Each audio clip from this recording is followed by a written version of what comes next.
It's 5:30. Notice hereby given to the City Council of the City of Alpine, Texas, will hold regular meeting at 5:30 p.m. on Tuesday, April 20th, 2021 at Big Telephone Conference Room at 808 North Fifth Street. In-person attendance will be limited to 15 total, including elected officials, staff, and public, and via Zoom conference in the City of Alpine, Texas. Meeting login details may be found at www.cityofalpine.com for the purpose of considering the attached agenda.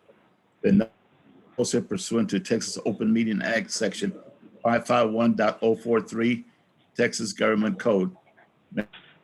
Audience will be provided an opportunity to counsel on any agenda item after determination of quorum and proof of notice of the meeting. Zoom meetings, comments, and question rules and procedures are listed in the city website. Remarks will be limited to the 20 minutes per person. Please email your name to Gio Calderon, g.calderon@ci.alpine.tx.us. If you have a petition or other information pertaining to your subject, please email it to the city secretary beforehand. All names wanting to make public comments for the meeting will be queued up and given to the mayor at the section of the meeting. The mayor will call on those individuals one at a time, and our meeting moderator will take you off mute to make your comments. This will function as our existing sign-up sheet at City Council chambers. Please note you must include your name, your full name first and last, along with the ward in which you reside in or have business interest in. If you do not live or own property in the city, please state that in your email. State law generally prohibits the council from discussing or taking any action on any item not included on the agenda, but if appropriate, council may schedule the topic for future discussion or refer the matter to staff. No personal attacks on council members, staff members will be allowed. The mayor and or city council members may call a point of order to stop personal attacks. If an individual continues to personally attack an elected official or staff members in a meeting, they may be barred. Now call this meeting to order. Pledge of Allegiance, please rise.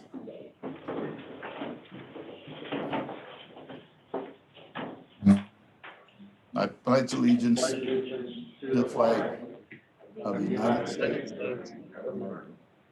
and to the republic for which it stands, one nation, under God, indivisible, with liberty and justice for all. Honor the Texas flag. Pledge I pledge allegiance to the Texas, one state, under God, one indivisible.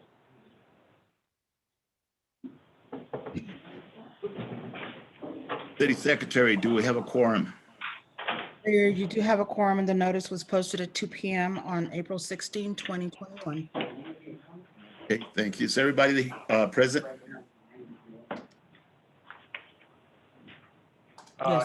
Yes, Mayor. Okay, good. Okay, any public comments? No public comments were received on my end. Okay, Yes, Mayor, we do have a public comment here at the location. okay, we'll go ahead and him then. Was it for one of the agenda items, Carl? What? It's for one of the agenda items? Yes. Okay. Mayor, it's for one of the action items, so he'll make his comment when we get to that action. Okay, all righty then.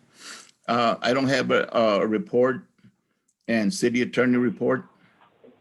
Yes, sir. I'm going to talk about the Brewster County issue with the city first regarding the jail deed records. I contacted Sarah Leone, the law firm, right after our last meeting.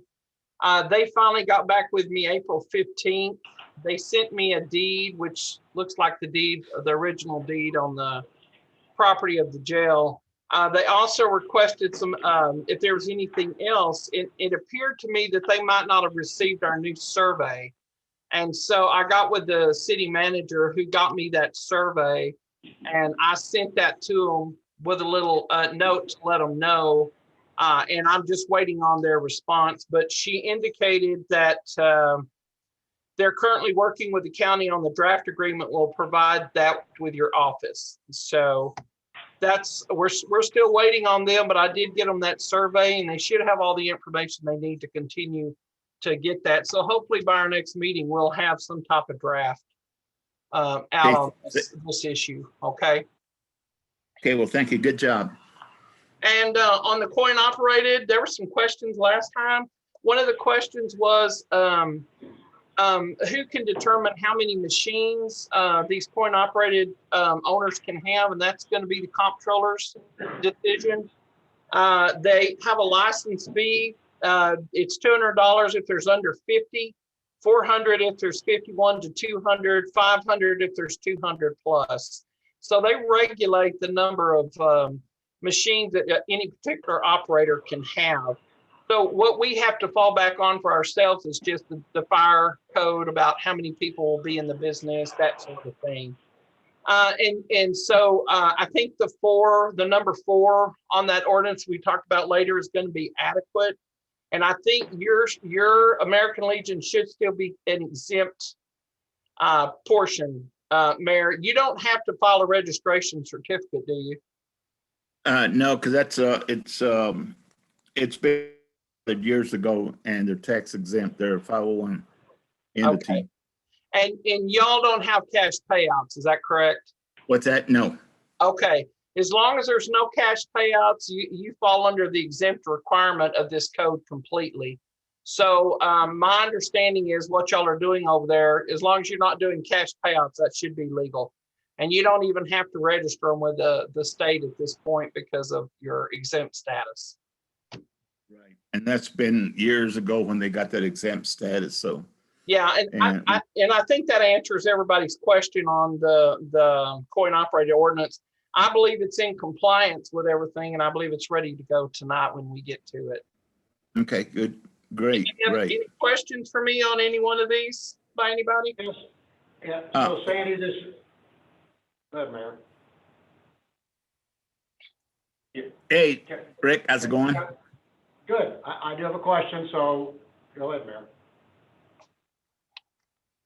So Sandy, here's the question. So help me understand then what motivates people to participate in the coin-operated gaming activities. So if someone puts money into a game, do they get tickets? Do they get a prize? How's all this stuff work? Supposedly you get like a little novelty item. It's not supposed to be more than 10 times the amount of the ticket or more than $5. So I'm not real sure what would lead someone to want to play a machine like that. We have all sorts of reports everywhere that people are getting cash payouts for these. So I think it's just a matter of catching them when they do it. I mean, I wouldn't put money in a machine if I was going to get a $5 stuffed animal, but maybe somebody else would. Sandy, we can provide any information you want. We've got Westerman is the one that handles that, so anything that you need from him, he can provide to you. Yeah, I think the question was what motivates someone to want to play those machines, and I really can't answer that for if you're not getting anything in return. Yeah, and I don't gamble, so, but there's people that enjoy it, but that's here nor there with them. So Andy, this is Rick. So at the Legion, do people get a toy? For No, putting no, money, they- or how's that work? No, they don't. They get a coupon, and that's how their payout is. Phil is the one that can fully explain. I talked to him last week about it, and he said he'd be more than happy to sit down with you guys and he can give you the total explanation. I really don't deal with that since I don't gamble, but you know, been doing it for years, and he's the subject matter expert. So I don't want to say anything that's out of bounds or anything like that. So I'll just let you converse with him. He can answer your questions. Okay, so you get coupons, and you don't know what they turn them in for. I don't know exactly how that works, Rick, to be honest with you, okay? Because I don't, like I said, I don't deal with that. Phil would be the person to talk to. Okay. Good catch. Yeah, I guess oh, so they used to pay cash? Yeah, so to me, I don't understand the allure of the games myself either. I mean, my kids, when they were younger, went to, you know, Chuck E. Cheese, and they would get, you know, tickets at the end and could turn them in for a little game or a little prize, which seems to meet the ordinance, but I don't see grown adults going after tickets for stuffed animals or small things. Yeah, one thing I know that they don't give stuffed animals. Yeah. And if there are payouts to cash for these machines, then they fall out of what they call that fuzzy animal exemption. Because you have to, it has to be $5 or less, whatever. And if a cash payout's going to throw it under the penal code under chapter 47 of illegal gambling. So it's a fine line a lot of these businesses have. So I have a question, Sandy. If they give you a gift card, it still has to be under $5 and not anything over that? Not over $10 more, 10 times the amount of the token that you played with. That's what the law I believe says. McDonald's has that same thing, give you some kind of card or coupon on their drawings. So Sandy, one of the other questions that we talked about a couple weeks ago was relative to alcohol. And I know when we think about the Legion, they're a nonprofit, it's a different non-exempt tort type status. But what about the other gaming rooms in town that they're not allowed to sell alcohol there, correct? From my understanding, that's correct. The Legion will be kicked out because they're exempt from that chapter altogether. Okay. So they don't have to Okay. comply with that regulation. Can you Okay. take alcohol into the premises? I don't think you can. No, you cannot, at the Legion, I know you can't take any liquor in there because we just have a beer license and that's it. So it's illegal for anybody and anybody that leases our room, assembly room, we specifically tell them not to bring any liquor in there. They have to buy the beer there at the Legion. Okay. Thank you, Sandy. Mhm. Thank you, Sandy. Yes, sir. Okay, let's go to the city manager report. Yes, Mayor, we've got actually a fairly deep set of reports this evening, and I'll kick it off, and then we'll roll to Chris, and then Heather, and then Scott. Everybody see the screen okay? Yes, sir. Right. All right, let's jump into COVID. If you remember, last meeting, we were talking a little bit about the vaccination numbers. We were a little north of 42% in Brewster County. We have popped up to 46.7%. The state of Texas has jumped up to 35%. So I think the distribution across the state has certainly increased and paced a little greater than here in Brewster County. We do have certainly ample opportunities within the hospitals and the clinics here for vaccinations for folks. And we're not getting any reports in from a city perspective that people are having a hard time getting queued up, those that are looking for the vaccination. The stats that I was able to pull from the Brewster County Facebook page is active case counts in Brewster County was 14. We tend to hover right around that number right now. Hospitalizations were listed as non-applicable.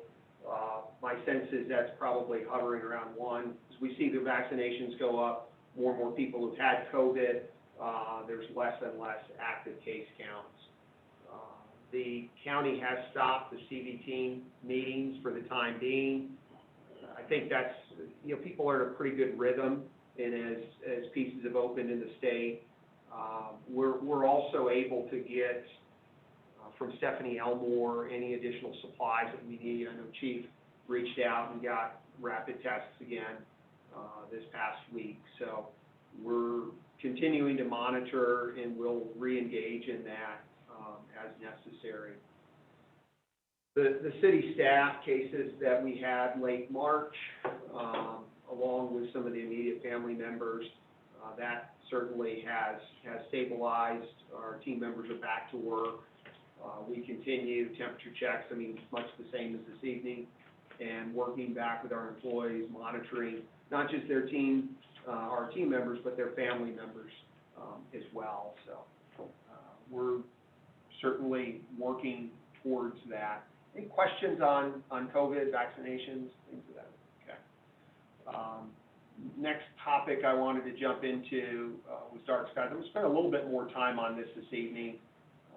I know we've got quite a few folks in attendance, specifically online, relative to this topic. And from a city, we've been working through a series of workshops. The third one culminated on April 8th and really looked at several things within that workshop. One was the updates to the ordinance, and those were provided in the packet. And I'll talk a little bit more as I get further through this on what the next steps will look like for council relative to the ordinance. And I'll also talk a little bit later about some of the breadth of people that have been engaged with this. I would categorize Bill Wren and Laura Gold as the primary champions for our community, but they've also been able to rally a lot of support and intelligence from several other people within the community. And I certainly think that's important because from a community perspective, none of us want to operate in our own isolated box. And when you have inputs from a good variety of people in the community, that's always healthy. The second thing, and I'll share a few slides on this, was really relative to the legislation that's out there right now. We've got a House bill and Senate bill. And my next slide, I'll walk you through some of the provisions of that. But in a nutshell, it's really looking to use hotel occupancy tax funds in the future to help support dark sky initiatives. And as we noodled through this at the third workshop, part of what we really talked about is how do you develop events that celebrate dark skies, bring people in. I mean, we certainly know about the star parties up at McDonald's Observatory and some of the things that happen in that environment. But how do we advance that here in Alpine and also provide some engaging activities relative to the dark skies? And also, beyond just drawing that awareness, do we look at some dollars to help in retrofitting within the community? I did share with the team, Alpine has its own piece of legislation. Chris Ruggi has talked about this heavily, but 50% of our hotel occupancy tax dollars go specifically to advertising. And so that's a high bar item. I, believe that it's a good spend of dollars on those revenues that come in because we're always trying to draw folks in. And so several months ago, we had some work from THLA in the city of Fredericksburg about using the funds for park projects and things that may drive additional visitors. So this legislation around dark skies is kind of similar to that. And then the third thing that I thought was important in the meeting that we covered, or the workshop, was really some of the energy that's going out about talking with our primary businesses locally, which would be Morrison's True Value and Coy's, that are selling the fixtures and selling the light bulbs and things of that nature. Because if they're on board with not just stocking the product, but the advertising, then it makes it a lot easier for our citizens in the community. Once again, kind of back to that heightened awareness. How do we share awareness? And so I think really working with both Bob and Robert are important, and I know some of the members that you'll see on the future slide have been working back with those two individuals. Moving forward, kind of summary of the House Bill 4305 and Senate Bill 2133. It's really promotion and preservation of dark skies through construction and maintenance of infrastructure and the purchasing of hardware that reduces light pollution. So they're really looking to dive deeper in with the legislation to electrify those fixed pieces. What I expressed before is that, you know, as I think about our hotel occupancy tax fund, the primary driver on that has always been to bring more people to Alpine to share an experience.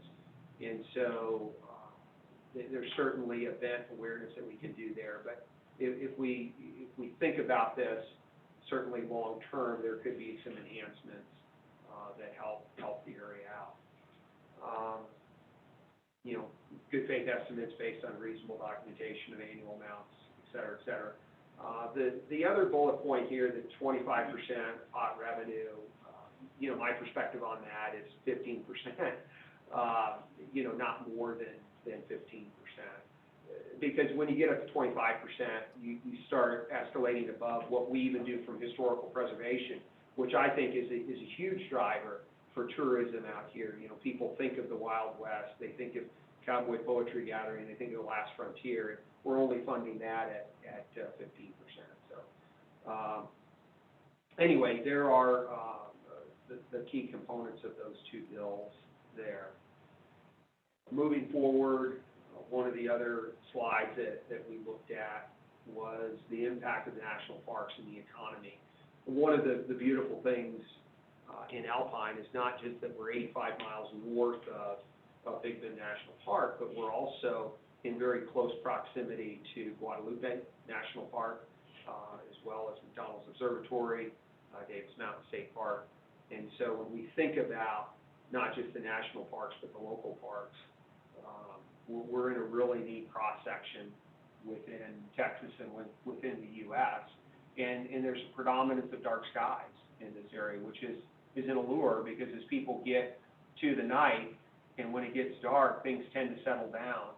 And if we think about our visitor base that come out here, they're looking for that solitude, right? So I know the years I was away from Alpine, it was always a resting place. You always recharged your batteries. And so, you know, the dark skies certainly complement that which is offered in this area. The next slide was really looking at some of the increases in light pollution. And it's real interesting for those that were able to participate in some or all of the workshops, or been able to go to the city website where we've been populating a lot of good information.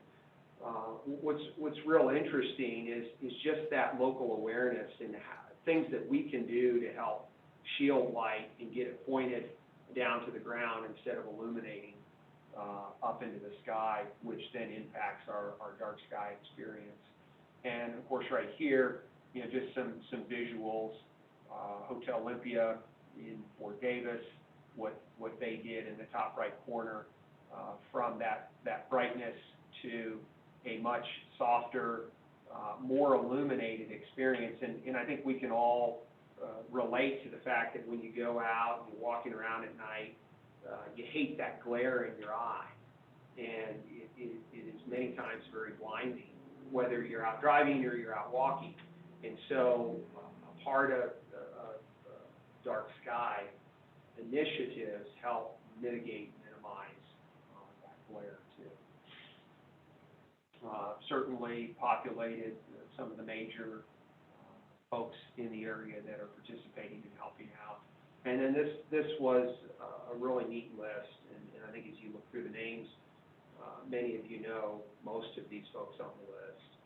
And number 18, Desney, she's the executive director up at McDonald's Observatory. But you know, certainly many people here that are very interested in, you know, Alpine and interested in the region.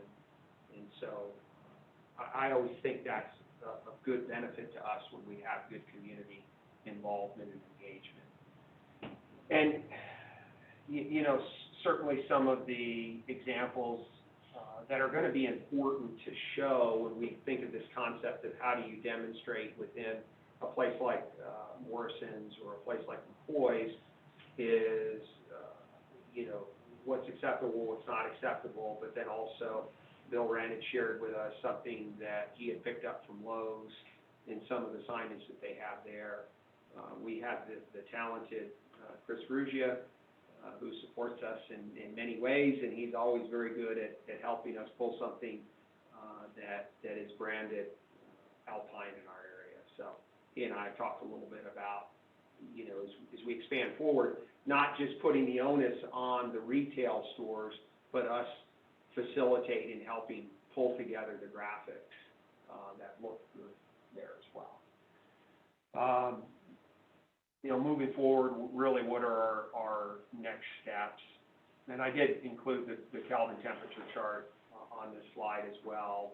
It was in the packet, but certainly one of those things that is important as we think about the temperature chart and how we get the lower temperature, but we still have the illumination. So, you know, next steps right now for council is to really look at that ordinance. And to me, there are a couple key things that are impacts within the community. I know we've talked about this before, but there are some specific timelines in there. Compliance within 5 years. So what does that mean for residents who can't afford to upgrade their lighting? And, you know, that's a real issue for some households, and that's something that council has to contemplate. But also, you know, if the drive is to try to really present a more dark sky friendly community, sometimes you're going to have to push a little bit in order to get that over the goal line. And then I think the other piece is, you know, impacts to our government and our nonprofit facilities, right? So we've got several nonprofits around town, and we all know, we all engage with them. Many of them are working on, most of them are working on shoestring budgets, right? So if you layer on another cost there, how do you make sense of that, right? And I think I read a stat the other day at the unfunded, what not appropriations, but at the federal level, you know, we talk about our debt at $30 trillion or $28 trillion, but unfunded obligations, you know, you still got another $100 trillion out there. And so what we really don't want to do is put obligations on some of these nonprofits that can't achieve them. And so I think we need to be sensitive of that as well. One of the pieces also that I will say internally from an administration standpoint, you know, David and I talk about this, and he's working on building the code enforcement piece, and we've got Sandy here now, we've got Judge Cole, we've got Brittany in our courts, and we're really now positioned well from an administrative perspective on code enforcement. But we do have perpetrators that come up all the time, and then we have to have those conversations back out in the community. And we do have to remember, we also have a limited staff, right? So what we try to do is educate through awareness and get people to make the right decisions so that we don't have to create a Gestapo effect out there within the community. So these are some of the sensitive conversations. I think if we think back to what David had presented a couple meetings ago, his approach is, you know, educate and awareness and really help people make those good decisions. So I think we're poised well from that perspective. So I'm also thinking now as council looks back through the ordinances and the updates there, we could certainly do a first reading May 4th or the 18th, and then the public hearing and second reading would be after that. Certainly want to make sure that all council has the opportunity to go through the ordinance and make any suggestions, because ultimately you all have to approve it for it to become codified. So with that, I will ask for any questions from council before I move into the next topic. Yeah, Eric, I know David talked to the folks that own that laundromat, and I think they removed 2 of those spotlights that they had. Mm-hmm. Yesterday evening, I drove by there, and it's pretty blinding with the 2 they have, because not pointing down, they're pointing all the way across the street. And I pulled into their parking lot and they're glaring at you. Then I went around and I parked in the Big Bend parking lot, the Big Bend telephone parking lot, and the light goes all the way and into their parking lot also.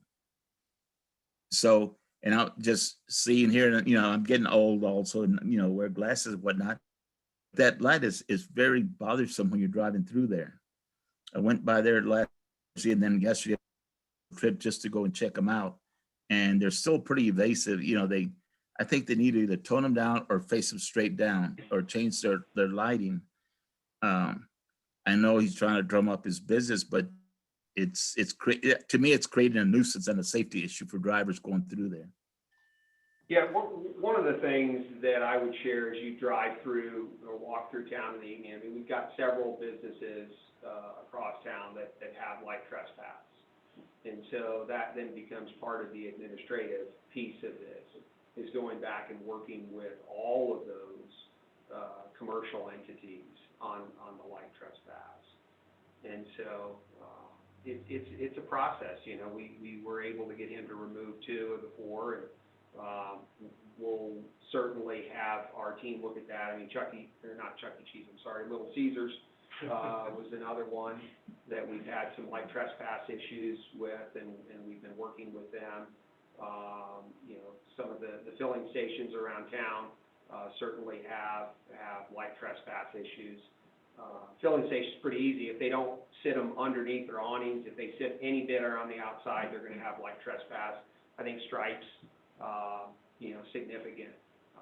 The Alon station over by the laundromat, there's definitely light trespass issues. So those are pieces that, from an administrative standpoint, you know, we'll continue to work towards.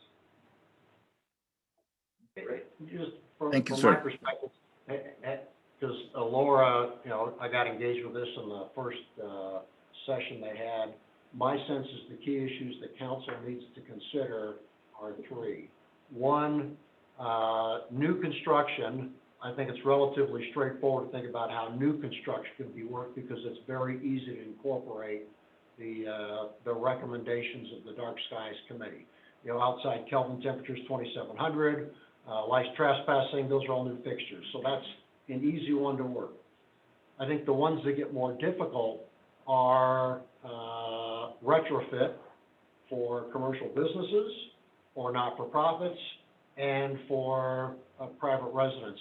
And I think council's really going to have to think about what the implications for that might be, because those are dollars associated with it.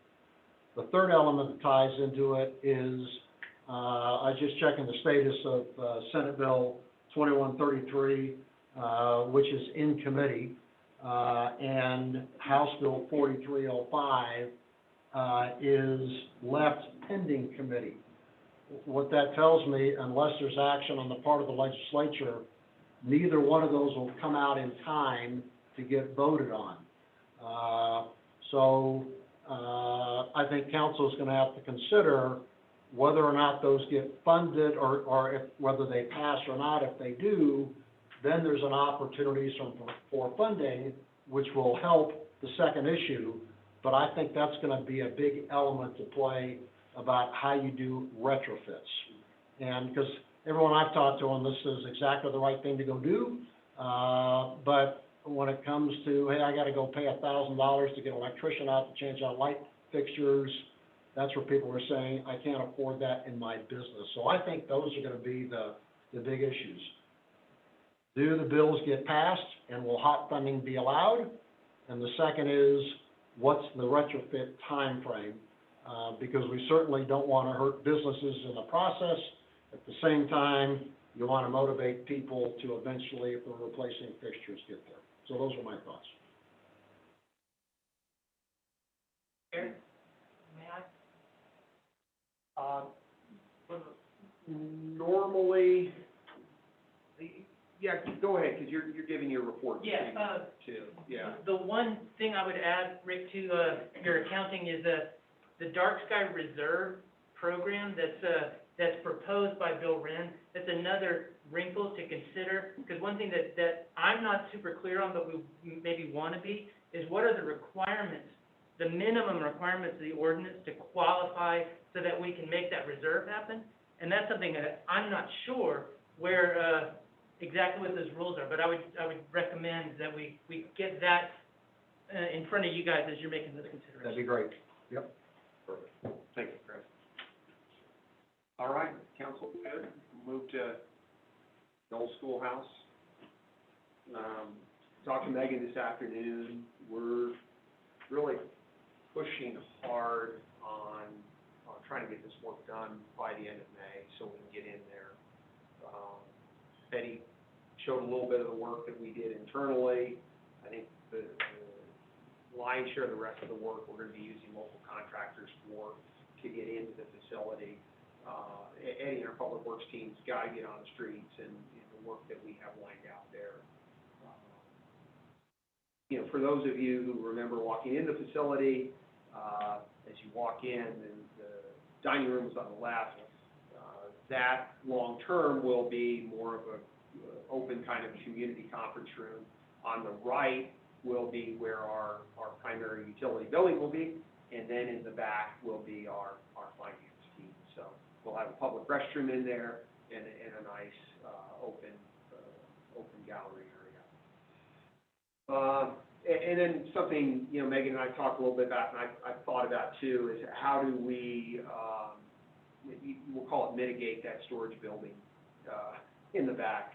We do know it has asbestos in it, but down the road, I think that thing is beyond salvageable, and it is gonna, you know, it's gonna require us to find somebody that we can get that thing removed at a lower price. But that's not part of our immediate project to get moved. Moving forward, community program funding. Last topic I had today is really a short-term request that came in from our congressman's office right after last council meeting. And community program funding is also known as earmarks. We all know there's, I think, $3 trillion or so on the table out there from a federal level on infrastructure type dollars. One of the key requirements in our submissions of these was you had to have really community meetings and community support relative to what your submissions were. And so we could have had a nice long laundry list of 50 or 60 things that we would love to have earmarked, but we really had to narrow down to what do we have as far as community support, resolutions, council type activities. And I still have that quiet zone file, and we've had several public meetings, several public requests, so we queued that up as one. If we can get the money for that, then that thing can be done fairly easily and quickly from a community perspective. Coming down from there, the downtown sidewalks, although we put in for the CDBG grant again, we got told no the first time, and so if we do get told no again, we'd like to try to pursue these earmarks as well, so we submitted for that. Pueblo Nuevo, we've got to, as a city, if we get the Texas Parks and Wildlife grant, we then have to support that with half, so we're requesting those half dollars so that we can, that plus splash pad, we've got some dollars allocated already, splash pad at Coconut Park, but if we can get earmarks on those two programs, we can reallocate those to other projects for our parks. So these were all 4 activities that we had resolutions, we had community support on, all of that documented.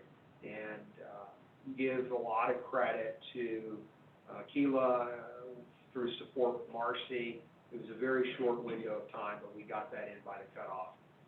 Also talking to Saul Ross, I believe they filed for the Coconut Lodge project through them.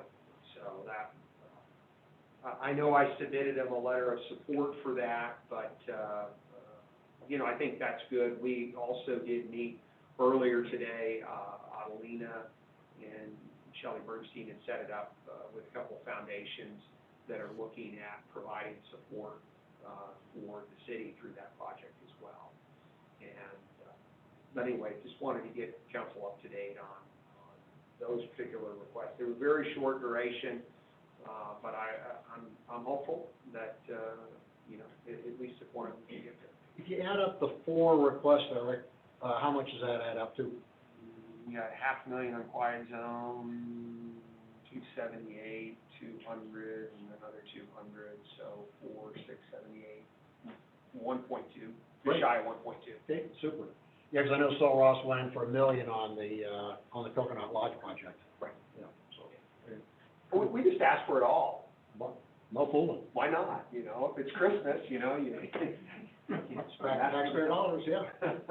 Well, and, our notion on it was, if they're gonna be giving out the money, we wanna be in line to get our fair share of it from an outline perspective.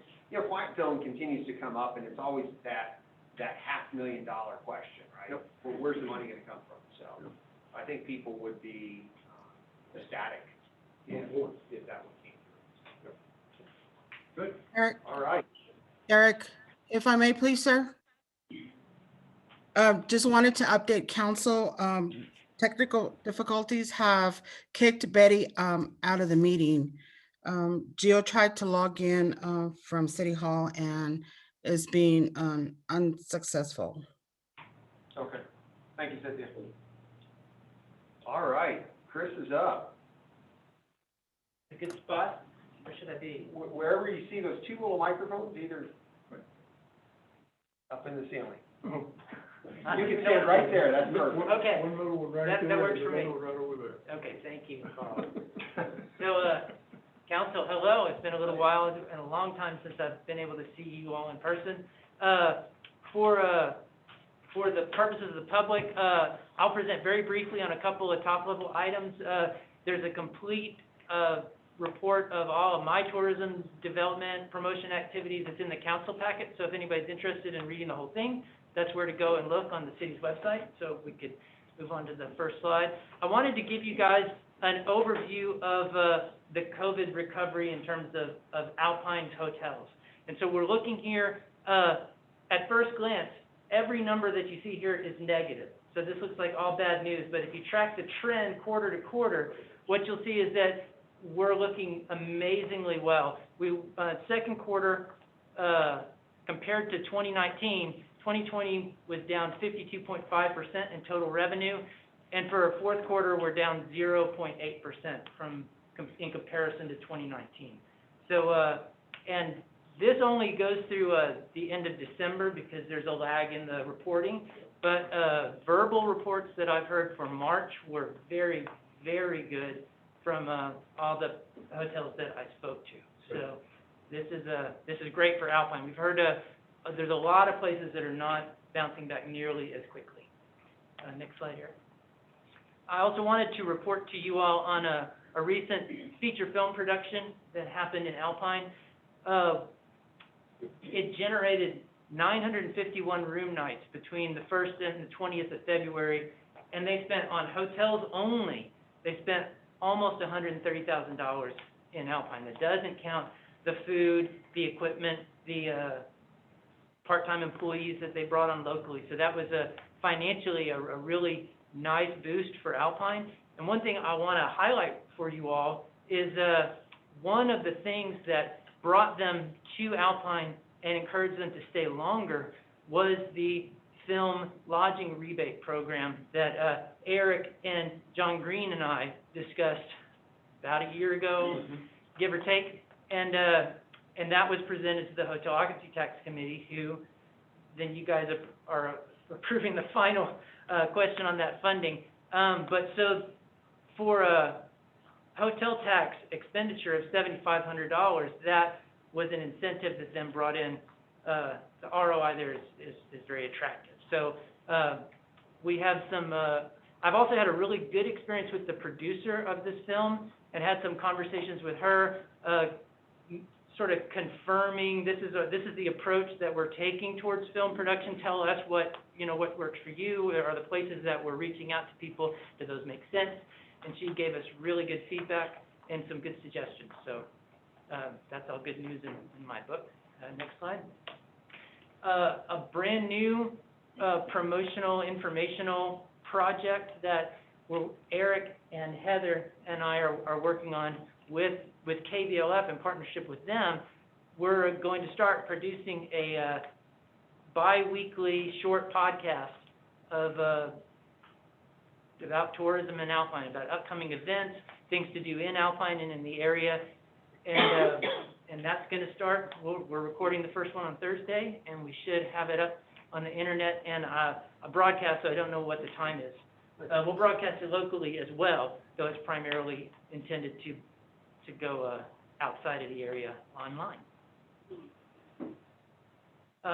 This was just a nice little extra that came up. Texas Association of Convention and Visitors Bureaus has a relationship with Texas Town and City magazine. And so we proposed a guest article in their tourism issue in April. And so I wrote this little piece about how Alpine responded to and was affected by the pandemic related to our outdoor activities. And it was printed, so we got a page in that magazine. That was a nice little bonus. And lastly, I wanted to underscore some of what Eric was presenting about Night Sky projects. I've been working with pretty much all of the partners in our area on planning towards this. Particularly, my focus obviously is promotion. And I definitely would want to stress to you all that I think that Bill Wren's project at the Dark Sky Reserve is a tremendous promotional opportunity for us. So whatever we can do to assist that going forward, and that's why I brought that up about the ordinance, that if we can find that balance between something that's workable for our community, but also fits those requirements, then that will enable that project to go forward. And I think there's a lot of benefit for our tourism industry that we could see from that. And that's those are the points I wanted to hit tonight. Do you guys have questions about this or anything else that you'd like me to address? Yeah, and I always encourage to look at Chris's information he puts in the package. He goes way above and Yeah, beyond. it's kind of overkill. It was a habit that started when we didn't have a city manager. I wanted to make sure that if anybody asked, they would know they were getting their money for it, so. Yeah, we get like 4 times our money. Yeah. You're amazing. Oh, well, thank you. Thank you. And in the music presentations at Midweek Music and Mercantile, I know Heather's gonna talk a little bit about that, but Chris has really spearheaded, pulling that music element together as well, so thank you for that. And Thank you very much. Thursday, everybody should go because the Swifts Yes, are the playing. Swifts are playing. Oh, thank you. Thank you. I put this slide together just for you, a Thank butterfly, you. right? Well, I like the butterfly. As most of you know, the Alpine Visitor Center currently operates with one full-time employee, that is myself. When I'm not there, I put information on the porch for visitors to get, and I also put a sign-up sheet out there. But without being encouraged to do so, a lot of our visitors do not sign in. And I will tell you that through a series of events in February and March, I actually ended up having to be gone a lot. I had some family emergencies. My mother actually passed away, so I missed all of spring break. So our numbers are severely underreported.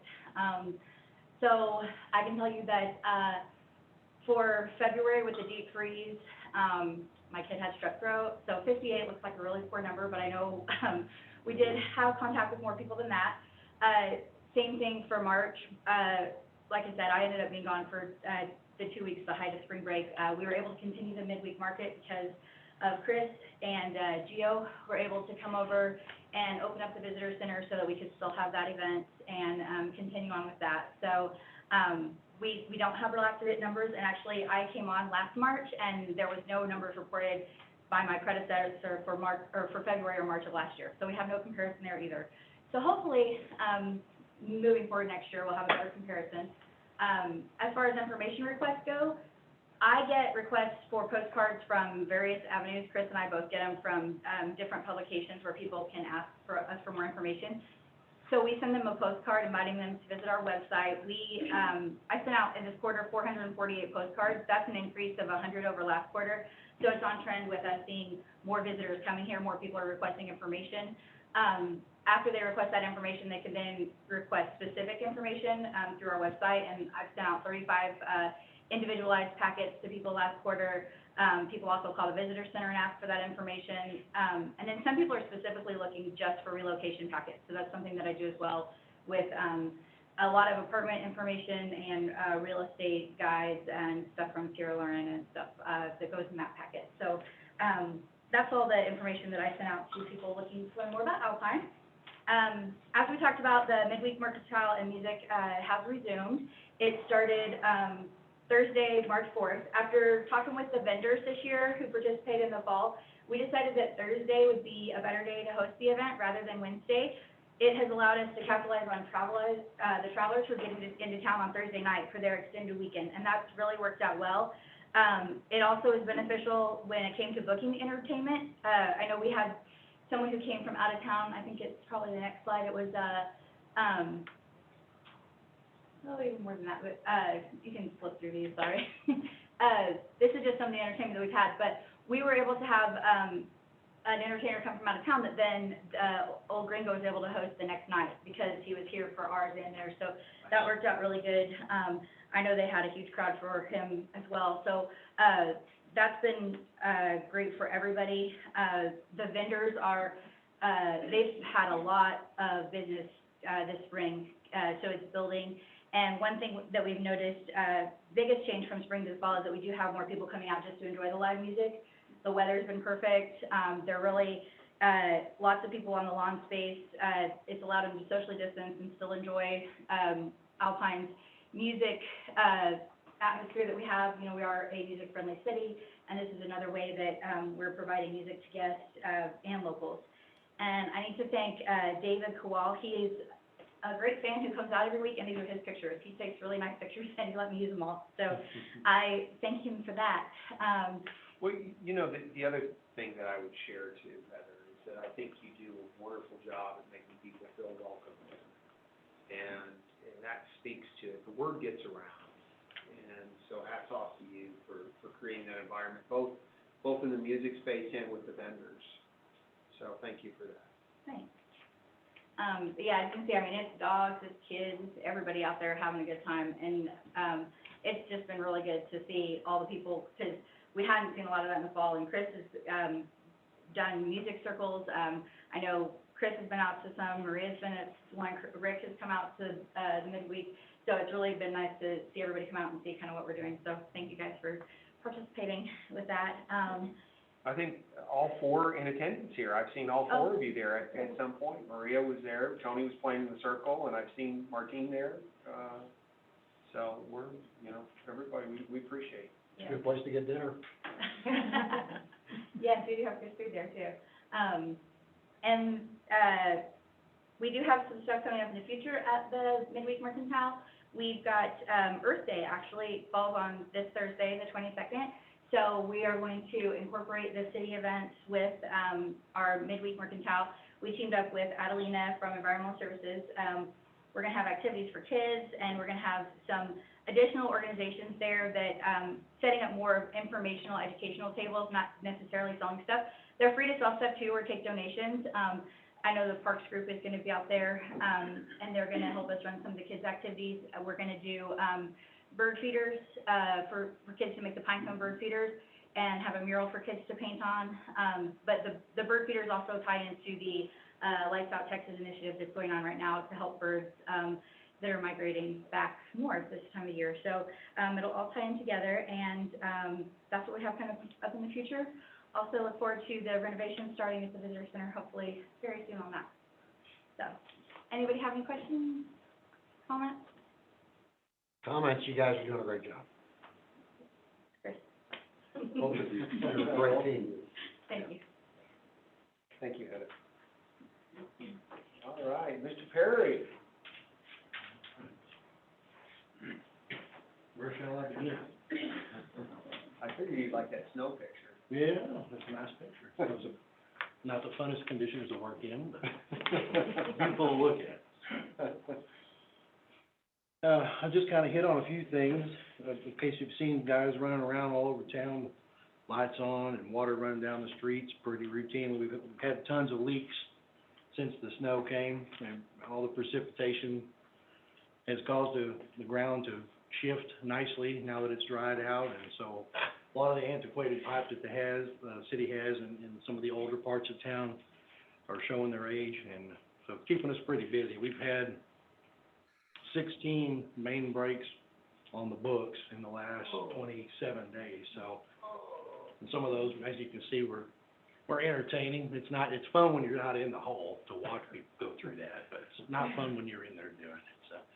But we've kept everything going. It hasn't caused any strain on the system, so we haven't had to talk to the schools or anybody about any water rationing or backing off and dialing it back. So things are looking real good, but, you know, bear with us if you see a street blocked off here and there, because every now and then we're having to tear things up to keep progress moving, so. You know, a lot of things we had going on here, it says it impacts of freeze in February. We've really had a whole lot of things going on with this system, but, we fared it pretty well. We're pretty happy with it, but it exposed a whole lot of our antiquated infrastructure. So it's helped us actually put together better planning going into the next budget year with a better idea of kind of where to focus some of the needs of the community's money in the infrastructure now. Let's see. Okay, one of the bigger projects we did here in the last few weeks was putting in 1,300 foot of pipe over in the Lechuguilla area. It's an underserviced area. Had a whole lot of connections, basically too many straws and too small of a glass.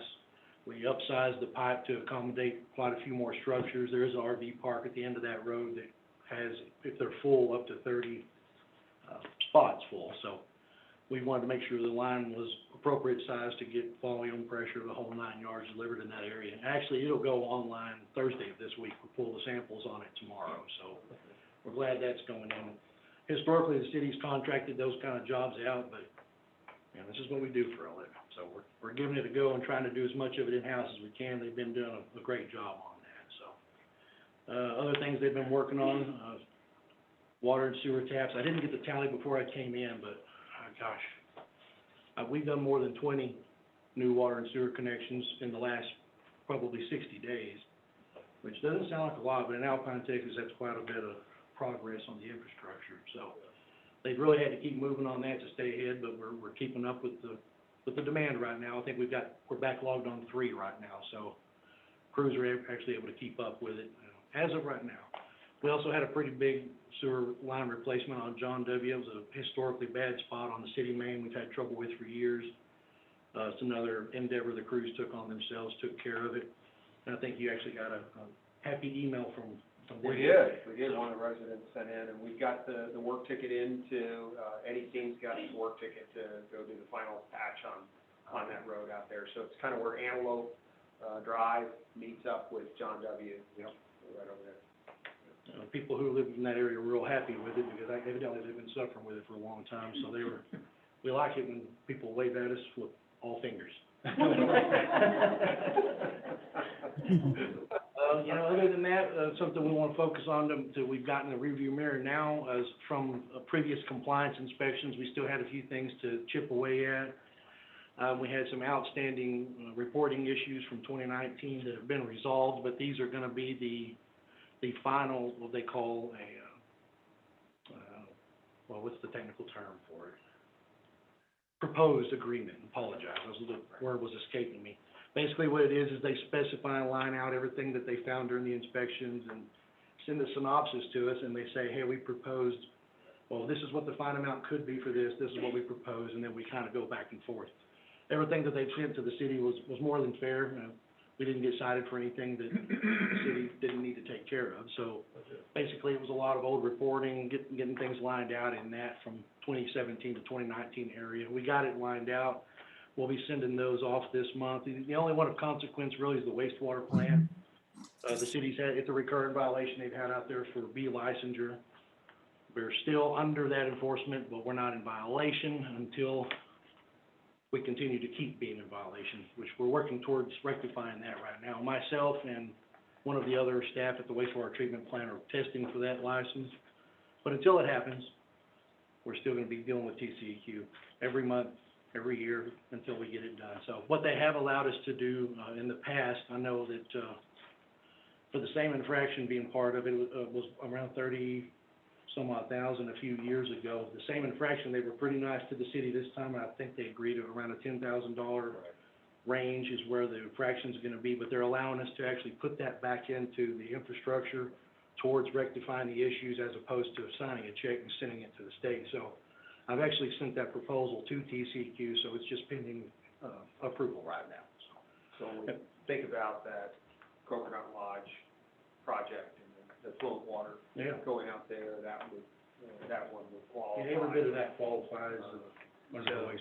You know, it's we never like to force our hand on how we have to pay for things, but the reality of it is this allows us to keep the money in Alpine, which is our ultimate goal. So Scott, it sounds like your strategy is to get two of you going for the B license, so at least one of you passes. Yeah, and the reason for that is, no, I'll tell you, anything to improve the odds. I've taken the exam, I was a little arrogant and challenged it without studying correctly. Yeah, got And came within 2 points of it Whoa. now 3 times. So it's starting to really be a albatross. But I sat down with the staff of the wastewater plant, and we just were all in agreement because of some things TCEQ told us in my capacity, because I'm not there Yep. 5 days a week, Yep. minimum 40 hours. She said, you're still gonna be in non-compliance, so it wouldn't put us in a bad light with them. Yeah. They would like it a lot better if somebody out there was. So amongst us, they said, hey, we'd rather not hire somebody from out of town, and we don't know how it'll work out. We'd really like to try to get it, and that's what I would really prefer them do. They know the plant, they know how to operate it. Yeah. We just need to get that formality out of the way from the permit there, so. Good. But we are in good graces with TCEQ right now. They did specify to us and to the regional director that it was the best inspection they've done in over 20 years, so I was happy with that. Nice. Yeah, that's great. We'll take theirs any day of the week. Yeah, and Kent, when I talked to Kent on the phone, Kent Wagner up there, he doesn't have heightened concerns like, you know, he and I had 4 or 5 years ago. Yep. So, he likes the consistency in the staff that we're building. And I think Kent's a realist in certain senses. He understands that, especially in the more rural communities, you really have to build your staff internally versus, you know, fly-by-night people coming in. Good. And I guess the really kind of last thing, if y'all had any questions about the winter storm when we had the power outage here, I did want to toot the department's horn a little bit because we were in the top 20% of the state of people who didn't have to go into a boil water notice, even though we came close a few times. But, you know, we were able to prepare ahead of time because some of us had been through some of this before and had already had quick connects hooked up at the wells and stuff. So we went into it pretty prepared, but it was helpful because it did expose a lot of vulnerabilities at the same time, so. On the positive side of that, I was real happy with the turnout on the staff, everyone, you know, we had to run it manually, sitting out there in the trucks at night and flipping switches, but, you know, we were just thankful to keep water running when we didn't have much else going around here, so. If y'all see the utilities department staff out and about, again, they like all fingers, just give them a big wave, because we don't get a lot of them. We don't do it for the gratitude, but we sure like it when folks know that we're really trying to turn things around in that department and really make progress for the community. So. Yeah, and one of the other things I know we talked about as a group, relative to our emergency preparedness plans. All of our departments have submitted now, which then gives chief the opportunity to start us on, biannual tabletop exercises. Yep, good. And so we've got our core leadership team meeting, so all of our department head supervisors, managers tomorrow, so we'll be talking about that tomorrow. Just one council to know what's really where we're working towards from a long-term preparedness. Any questions? So. Yeah, Scott, this is Mayor, I got a couple. One was kudos, and I talked to Eric about it during the winter storm, the fantastic job that y'all did working out in the freezing cold. So I told him, you know, thank you guys, because I mean, I used to work outside and I know what it's like. So what you guys did was just tremendous. And the people of Alpine also thank you, because you look at other cities, people were out of water for several weeks and having to boil water thereafter, and you guys stepped up to the plate. So make sure that that goes along back to the crews, Certainly will. that they are appreciated. And the second one is, I got compliment from John W. But at the same time, they were concerned about a big old chug hole that has developed out there. And my question is, what is the procedure when the utility, water or the gas department cut through a road? Is there procedure in place where the streets can come in and take care of that, of the cut in the road? If it gets any, There is.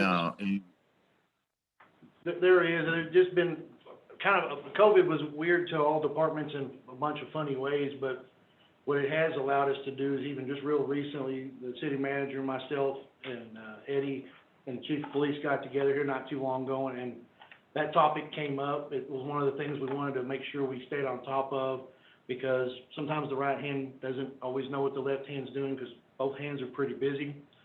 But what we have figured out is a kind of more of a paperwork protocol and procedure that is now going through the city hall process, where when we do a tap and we ask for a street cut, there's a service order generated for that. So streets takes care of it. When we finish our tap and turn everything in, a second service order is now generated for the streets to know to go back and get it filled in. We weren't doing it that way in the past. There was another method that just wasn't working as well. So that's the method we're using now. And going into the paving season, Eddie's noted all the places where we've already kind of got a pretty good list going, and hopefully one hand will wash the other. The rest of this paving season, we'll start getting those. Well, I don't know if the turnaround time, but we talked about something relatively quick on trying to get those holes back. And one of the other things that I get now weekly is a work ticket list of all the open work tickets, so,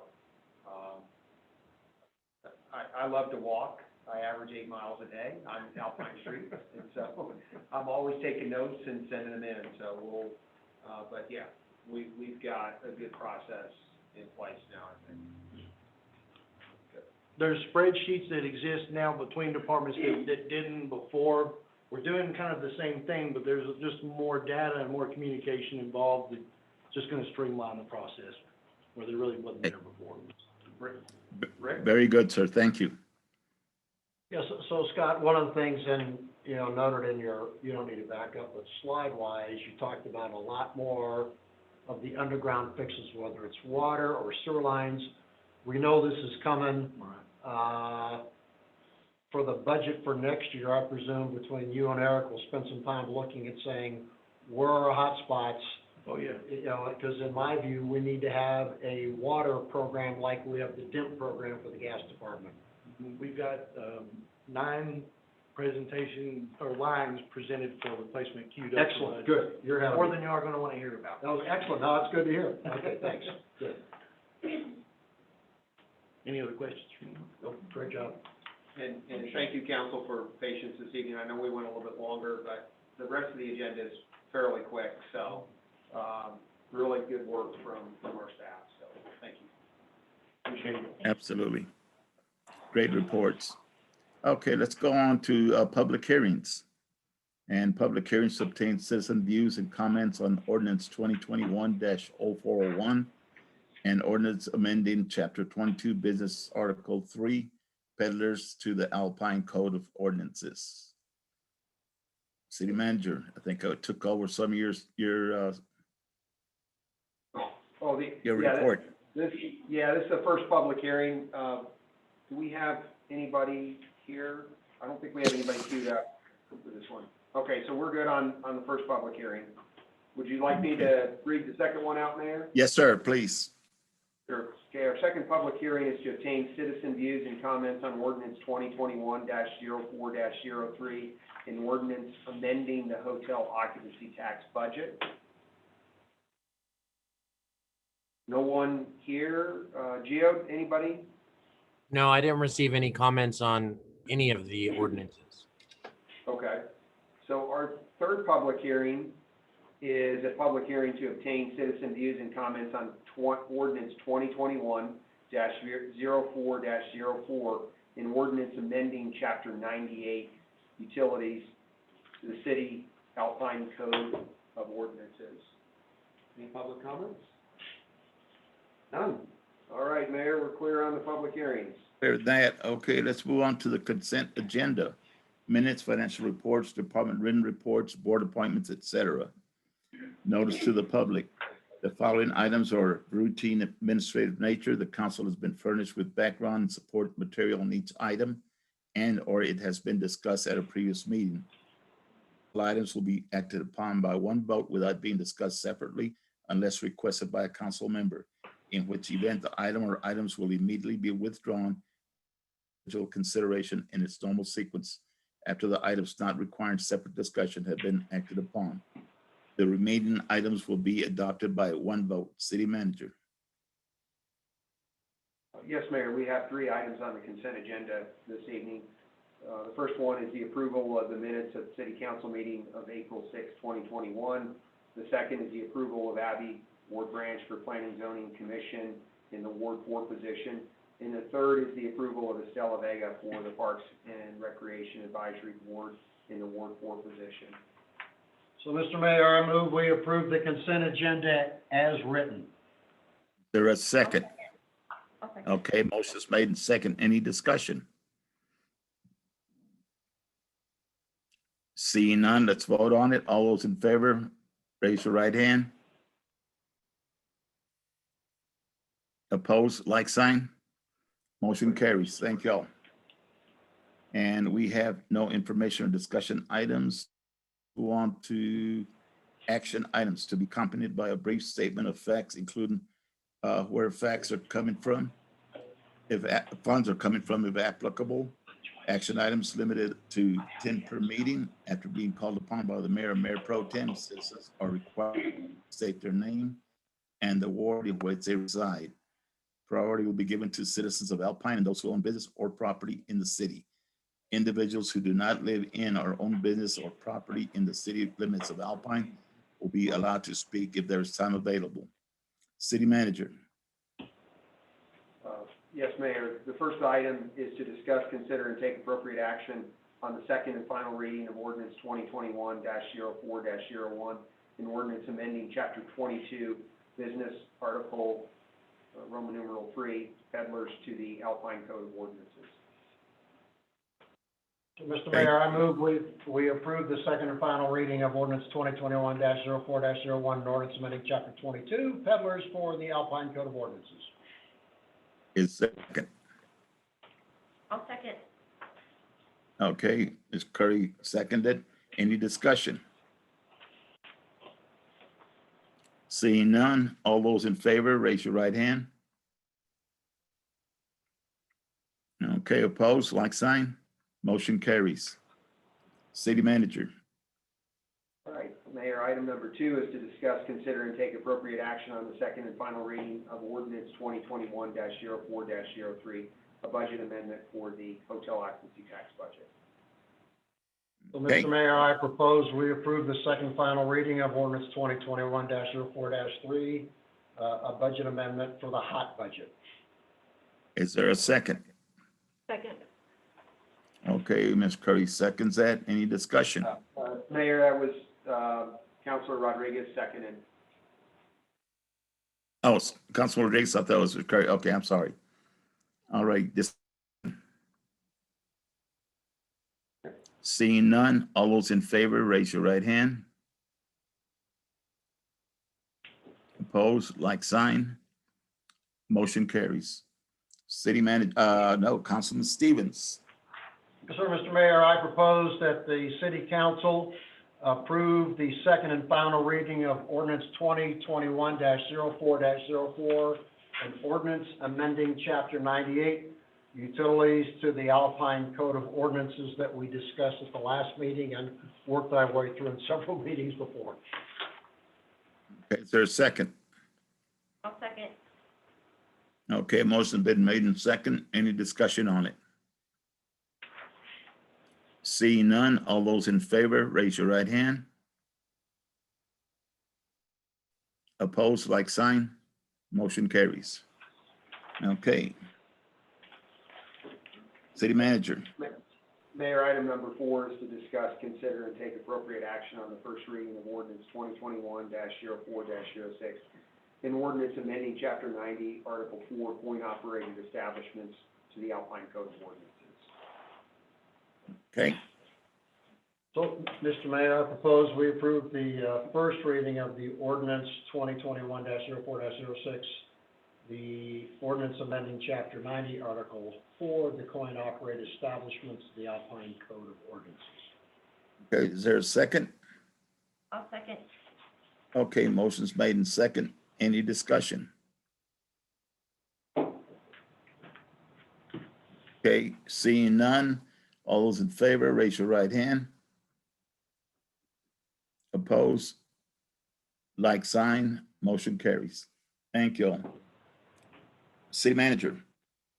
Item number 5 is to discuss, consider, and take appropriate action to approve resolution 2021-04-19, a water cost reduction process for those impacted by the Texas freeze of February 2021. So, Mayor, I propose we approve Resolution 2021-04-19, a water cost reduction process for those impacted by the Texas freeze of February 2021, so that our residents have the opportunity to go after other people's money. Okay, is there a second? I'll second. Okay, motion's made in second. Discussion. One thing I would tell council is we got a lot of feedback and call in, so we give credit to Stephanie for pulling this together for us. Good for Stephanie, yep. Okay, any more discussion? All those in favor, raise your right hand. Opposed, like sign. Motion carries. Okay, city manager. Item number 6, discuss, consider, and take appropriate action to approve special use permit applications for the following 5 short-term rentals. The first one is at 1007 North 8th Street, owner of record is Sandra Pratt. Second one is special use permit for 902 North Bird, the owner of record is Grant and Karen Harpole. The third one is short-term rental, special use permit for 602 North Cockrell. The owners of record are Danny Jin and Monica Quiroga. The fourth one is the special use permit for 506 East Lockhart Avenue. The owner of record is Erica Lecha. And the fifth one is the special use permit for the property on 907 West Eagle Pass. The owner of record there is 5350 Holdings LLC. Okay.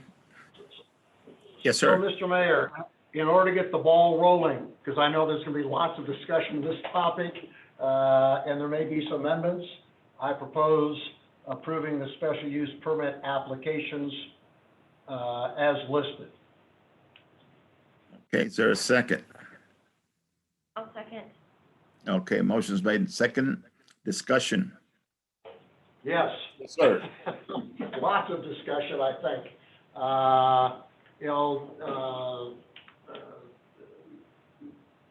My perspective on all of these is council should take action to really support owners of property to be able to maximize the value they can get out of those properties. I think that's the right thing to go do. I also believe that property owners also have the responsibility to protect their neighbors. And I've received, and 3 of these properties actually happen to be in Ward 5. I've received some comments back from property owners in the surrounding area that are very concerned about noise. And significant noise issues have been raised. And so, in my view, and having done the research on this, there are a couple items, I think, of importance.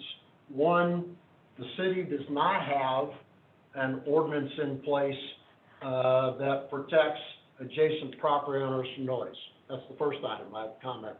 Second comment I'd make is 4 out of the 5 applicants did in fact include in their application that noise is a major concern for them, and they actually have rules and regulations in place that if users are found in violation, assuming they're doing the short-term rentals, then they would be evicted and not allowed to use that property, which I think is exactly the responsibility that property owners need to take.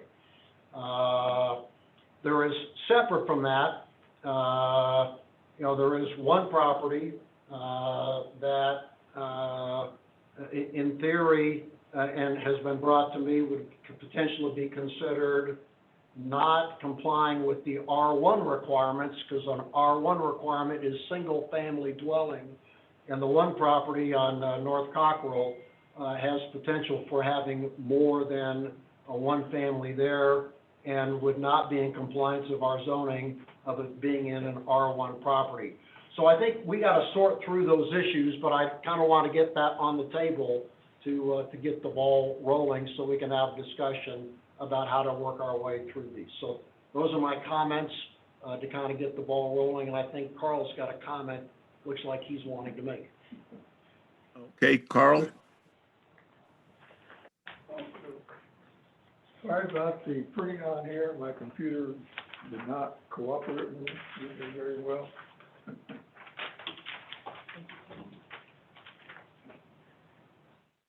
My name is Carl Fleming. I'm in Ward 5 and live at 802 East Nations.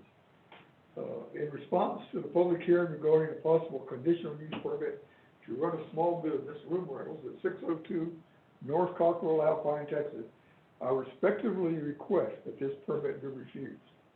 This request is more fitting for a residential business zone rather than a single-family residential zone. Access to the rooms is via a common alley to private parking rather than street parking. We were never notified for input regarding the previous Airbnb.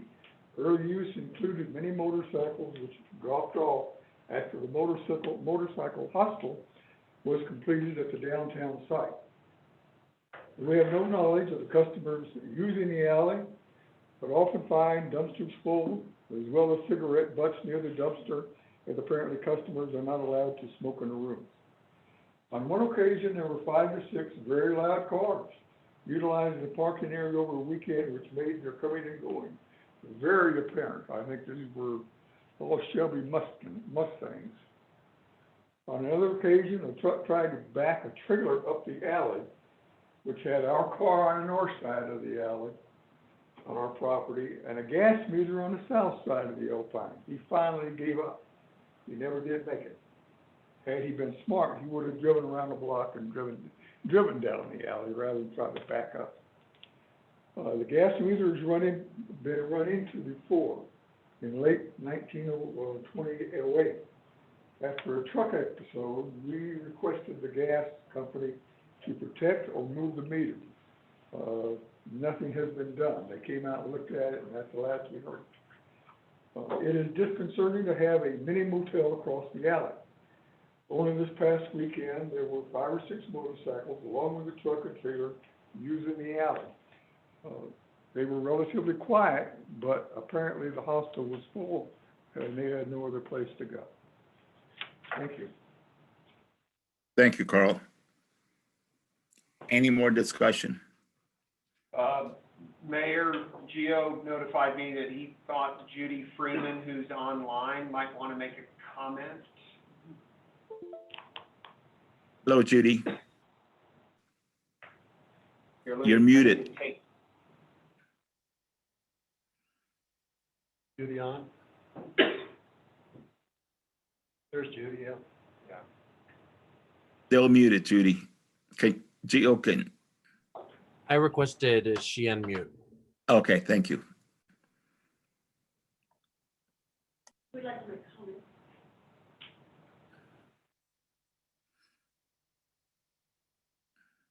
Yeah, you're still muted, Judy.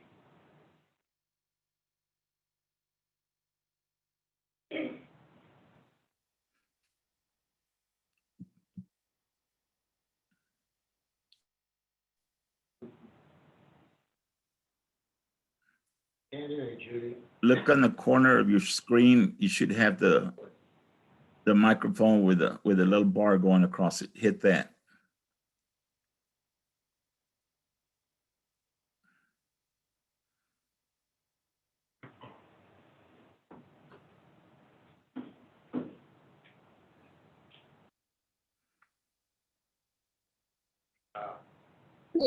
Hi, Oh, there- Hi. There you go. Hello, Judy. hi. I sent a letter to Rick Stevens, which sort of outlined how I feel about it. And the bottom line for me is that this is a single family neighborhood, and I've lived here for 10 years, and a lot of my neighbors around me have lived here for a lot longer than that. And I'm speaking directly about the Cockrell property. It has 4 apartments, and that courtyard is like an amphitheater. When anybody's out on the courtyard, it's very loud and it amplifies across the street. I just don't think it's in keeping with our quiet neighborhood, and I'm concerned that this is one step closer to becoming rezoned R2. I don't want to live across the street from a motel, and I don't want my property investment to be compromised because of it. I agree with Carl on all the issues about noise, and they park on the street as well. And they encourage motorcycles and pets, loud barking dogs, and, you know, a lot of times there's children playing in the courtyard and that's loud. So anyway, that's my feeling. Okay, thank you, Judy. So I know Monica and Dan are here. They're the property owners. Would you like to make comment? Absolutely. Great. Good afternoon, council. My name is Monica Strobel. I'm Dan again. So we do own the home located at 602 North Cockrell. We've had several run-ins with Carl because he was on planning and zoning when he first started. And he's accused us of running a small business out of our home. We're not doing anything other than what other people are doing. There are not apartments upstairs. I believe you guys have the floor plans in front of you. When you go into the courtyard, on the left-hand side, there are 4 bedrooms. Each of those 4 bedrooms are connected by 1 bathroom each. So we do one listing that we call number 1 and 2. We do another listing that we call 3 and 4. Those are legally not apartments, as there is no kitchen in there. They are literally 2 bedrooms that are connected with a bathroom. As far as noise is concerned, we've only had 1 noise complaint in the last 2 years we've been doing this. And at that point, there was a group of motorcycles in. They all happen to be law enforcement, but one of them happened to be African American. This lady across the street calls the police. Officer comes by. Danny's in the backyard with the customers, or with our guests. They got a report that there was loud music playing in the courtyard. When the officer showed up, there was absolutely no music playing in the courtyard. Carl Fleming has leveraged his position when he was on planning and zoning to try to intimidate us, try to gain access to our trailer that we had furniture in, was very argumentative over why the 2 of us needed a 9-bedroom house. At the end of the day, it's neither Carl's business nor the neighbor's business, sir. I'm having a conversation with council. Point of order, please. She's speaking. Thank you. Carl Fleming has spent the last 2 years trying to intimidate us into moving out of our home. Now, if you guys have been in the area for a long time, if you recall, the house was built in 1978. At the time, the house was developed as a swingers compound. Everybody knows what I'm talking about, right? So they would have these very loud, very brash parties. Everybody would trade off partners and run up to the bedrooms and go do whatever they do in those kind of events. We obviously don't do that, but we do have a 9-bedroom home. And I will say that the amount of money that has been generated from the Airbnb revenue on our home, we have invested far more than that into this community in direct donations, in sponsorships, in community events, in giveaways. We did 160 Easter baskets last year during the height of the pandemic. During the freeze, we did bring in 20 different people and house them for free. And we did the same thing downtown at our hotel that it's not a hostel, but it is a full-fledged hotel, contrary to what my neighbors asserting. Most importantly, I believe that Eric said about a year ago, Alpine has a big house problem. We have an almost 7,000 square foot structure, and there are no families of that size anymore in Alpine, Texas.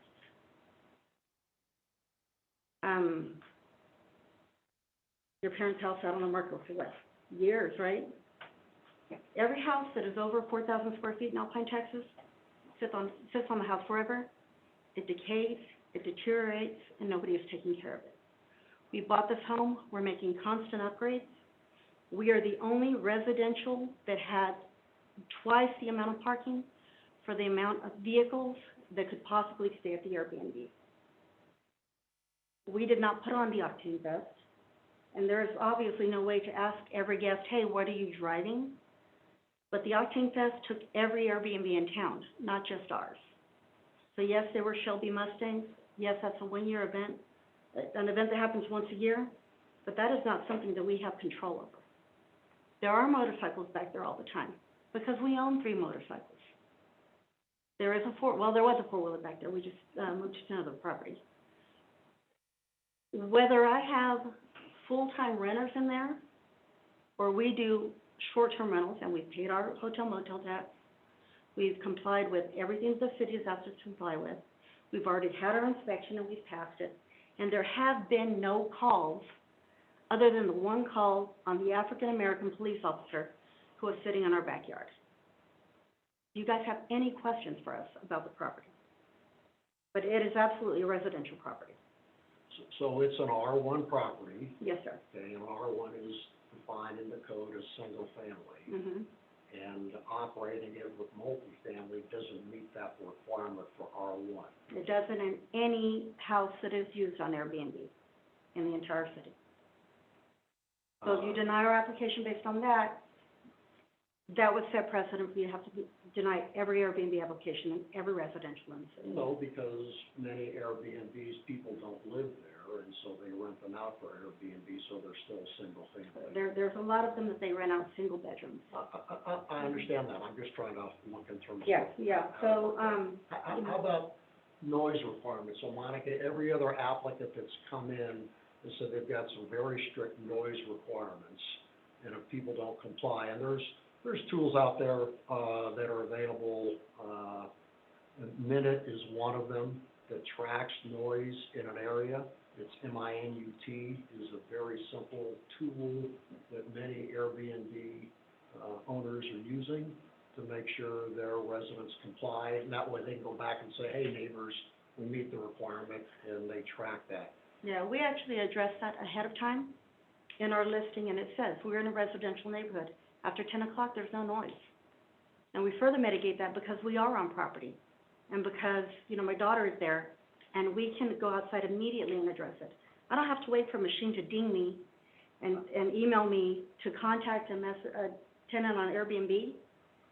If I hear it out my back door, because my back door from the bedroom feeds into the courtyard, I open up the door and I'm like, hey, y'all need to keep it down.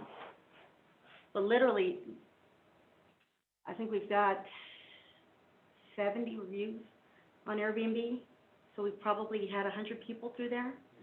Other than the one noise complaint that turned out to be unfounded, there has not been a single noise complaint made on our property. And that's likely because we tell them, we are here, we know what you're doing. If you act like an idiot, we're gonna have you leave. So I would say that we actually have more control as opposed to people who live off-site or LLCs that own these houses and manage remotely. You've got a number of properties here that the owners either don't live in town or they pay somebody to keep an eye on their property. That's a choice. We don't have to do that. We're right there and we're keeping an eye on guests. So you do have noise requirements. Yes, absolutely, and you can read them in the listing itself. I understand. Everyone else's application had it, yours did not, and that's Okay. why I raised the question. Okay, Because there was nothing listed in your application on okay. that. And that's the big issue, and that's why the letters and comments I've gotten have been all the concerns over that. Mm-hmm. Had you been approached by the neighbors prior to this, No, ma'am. any noise control, any kind of issues with parking or trash? No, not one time. And we are probably the most accessible people in Alpine. You can find us downtown, you can come knock on my door. Carl's been to my door several times. This is the first time that he's ever said anything about the Airbnb guests.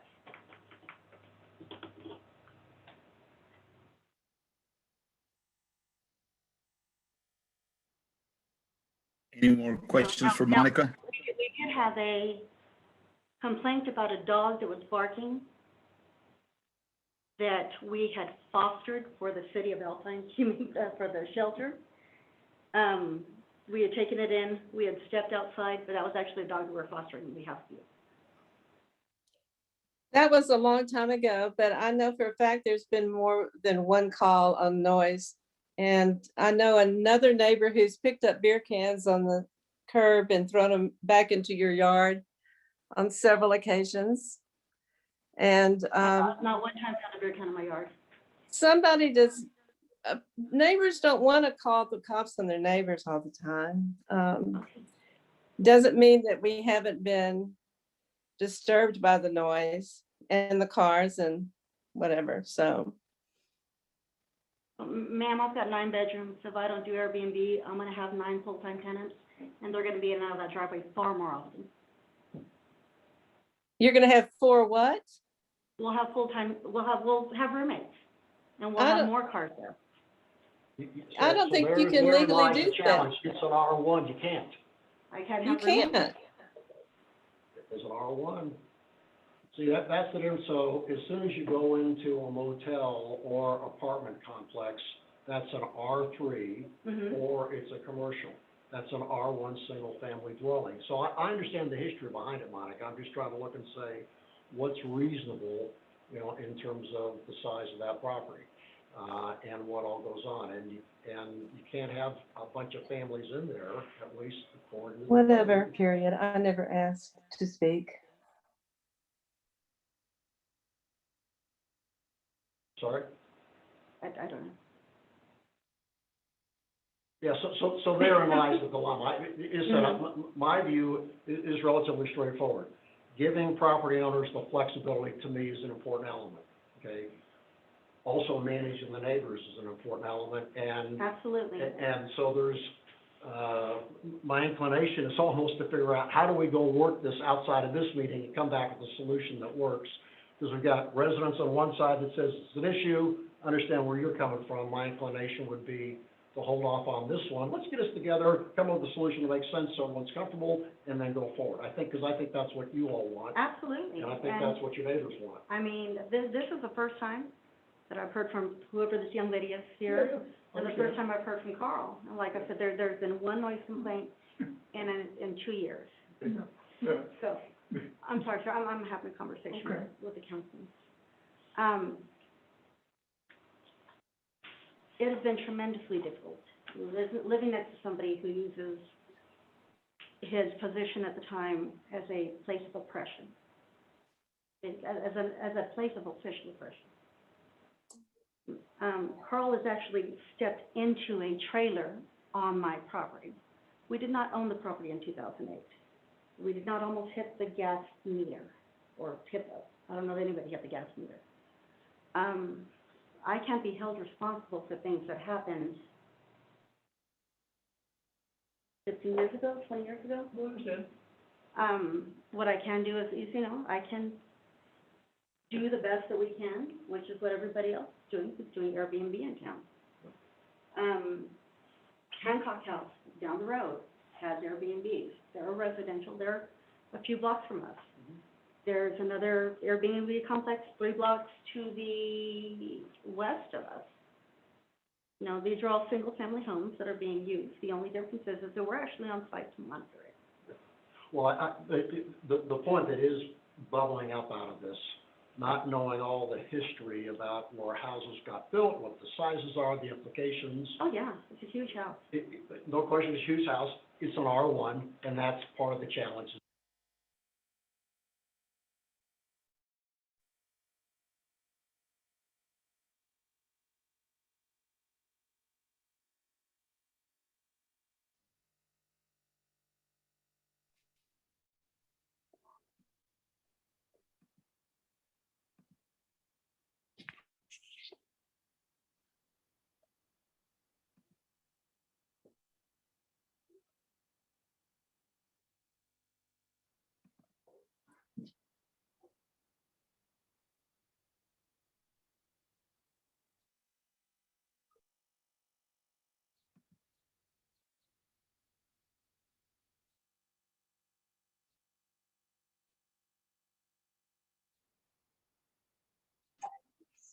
We can't hear anyone.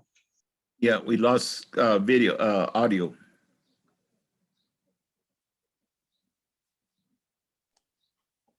I can hear everybody and see everyone. There you go.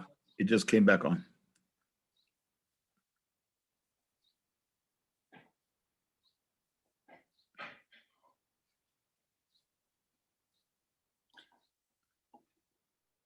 Secretary, who's speaking right now? Because I can't hear anything. No one is, Mayor. I think that they're done with all of their comments.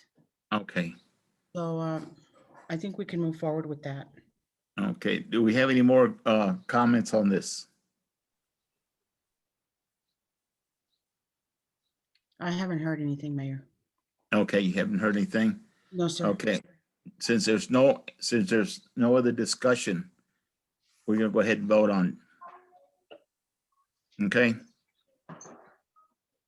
All those in favor of the motion, raise your right They're hand. still speaking. Yeah, They're- Mayor, Oh, there's still, I can't hear him. yeah, they're talking. I think we just had an audio mishap, so I'm gonna let Eric know. Okay, go ahead. Yeah, because I can't hear anyone either.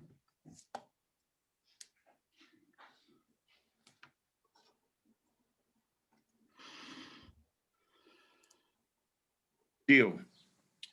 Yes, I have already let Eric know. Okay.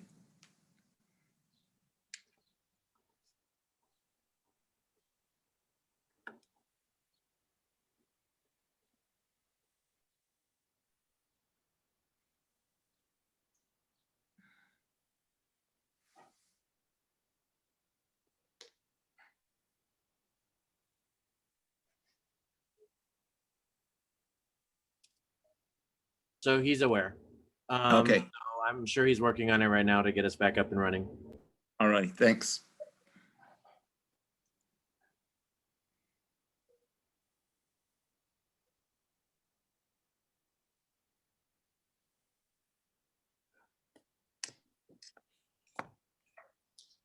Andy, can you hear me? I can hear you, Judy, but I can't hear anybody at the council chambers. I just lost you.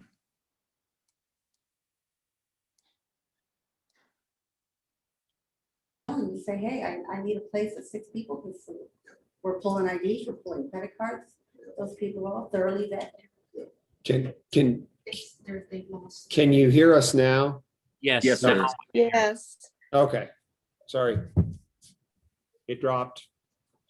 Can I ask a quick question? Yeah. Did the planning and zoning board, like, say yes to all of these? Did they already review this stuff?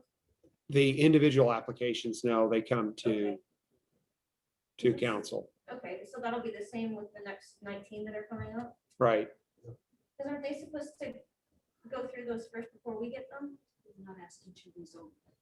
No, I know, but it's in the ordinance, so it says that that the planning and zoning has already looked through them and said yes before we get it.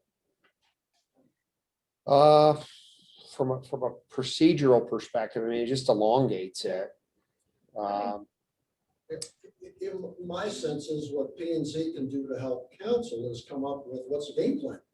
But I think, given where we're at right now, I don't think we've got time to go through planning and zoning. This is really a council decision to sort through and give guidance back to P and Z about how to recommend any updates to the zoning. Because I don't think it was ever contemplated. This one's put together. Yeah, Can we and take, when y'all made your new amendment, we were one of the first to say, okay, let's get on board. Yeah. You know, let's set the example.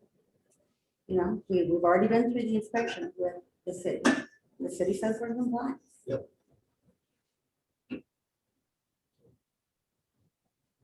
okay, Rick, can you all hear me? Asked the city for a larger dumpster when we first bought the house. Because there's 13 of them.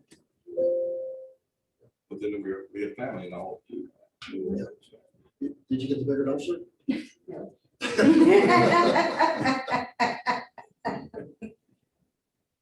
So here's what I propose. I propose an amendment that we approve A, B, D, and E because they all are R1s and they are R1s.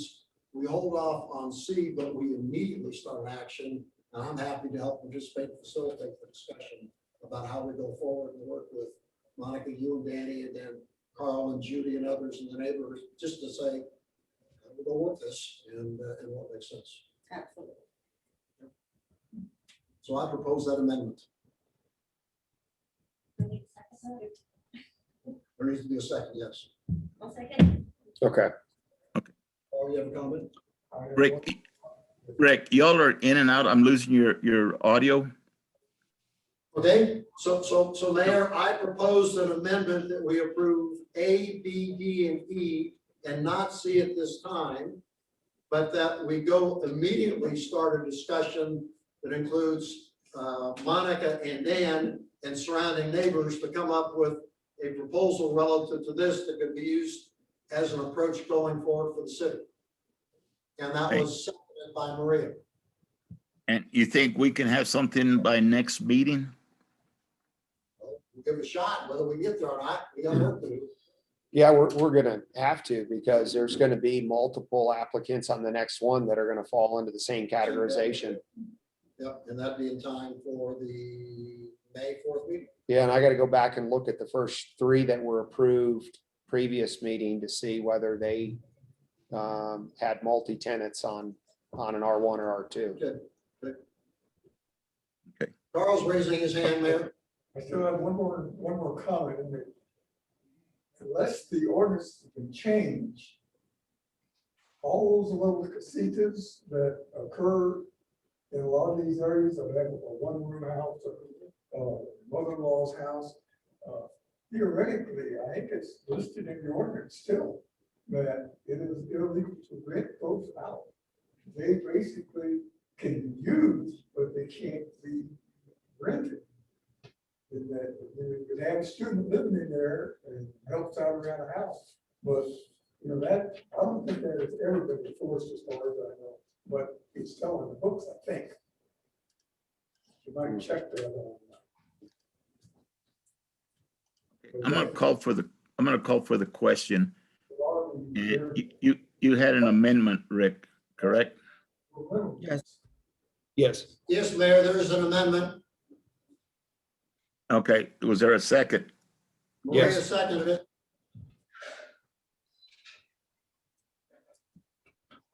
Okay, my audio's breaking up real bad. Can you take over this, Rick? Sure, so we have a motion and then we have an amendment, so we need to vote on the amendment first before we vote on the primary motion. So Okay. unless there's an objection, I'll go ahead and call for the question. All in favor of the amendment to the motion, please signify by saying aye. Are there any opposed? Okay, so Mayor, just to keep you in the loop on this discussion, so the amendment passed. We'll now go on to the amended motion. So all in favor of approving the amended motion, please signify by saying aye. So we passed the amendment. Now we're doing the motion, which would be to approve A, B, D, and E. Okay. So all in favor, please signify by saying aye. Any opposed? Okay, the motion passes, Mayor. Okay, Back to you. okay. Yeah, I kind of caught part of it. We got it here. The dog heard it too. Okay, all righty then. Let's go ahead and move on to item number 10 then. City council member comments and answers. Can y'all hear me? Yeah, we can hear you, Mayor. Okay, all righty. And let's start with Councilman Rodriguez. It's a good meeting. Micah, thank you for stepping up and agreeing to help set this. See if we can go with this. Okay, Ms. Curry, No comment. no comment? Okay. Mr. Sandate, No comment. no comment. Ms. Fitzgerald, She dropped off like she 10 dropped minutes. off sometime. Okay, then let's go with Councilman Stevens. Well, I just made a comment. There are no easy decisions on a lot of what we do, particularly this last one. What's encouraging to me is people who want to have the discussion, which is where we need to go. And we'll sort through it. Maybe some people couldn't find this place. That's probably true. Yeah, we'll pull people in that dialogue, but it's the right discussion to go have. My sense is has been building for some time. You know, one of the things we've talked about on this council is the importance of bringing tours into the town. And so people are making investments. It's the right thing to go do. And we have residents who are here who want to maintain their privacy as well, and we need to be able to figure out how to honor both. That's all I have, Mayor. Okay. Thank you. We don't have an executive session, so I will entertain a motion. So moved to adjourn. Okay, not debatable. Meeting is adjourned. Thank you all very much. Thank you. It's freezing in here. Jeez. Man.